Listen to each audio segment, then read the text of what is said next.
A Day with Ford. Ay, isang magandang gabi sa inyo lahat at nandito tayo sa isang restaurant dito sa Marilaki. I-try naman natin itong bagong-bagong bukas na magandang restaurant sa B&K at napakaganda rito. Meron silang lahat, coffee, meron breakfast, lunch and dinner, food at napakaganda ng ambience dahil parang nasa bahay ka lang.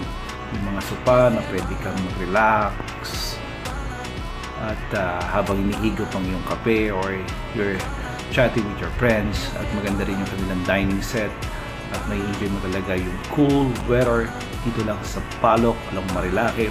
Let's try everyone. This is the B&K restaurant along Marilaki. Check it out!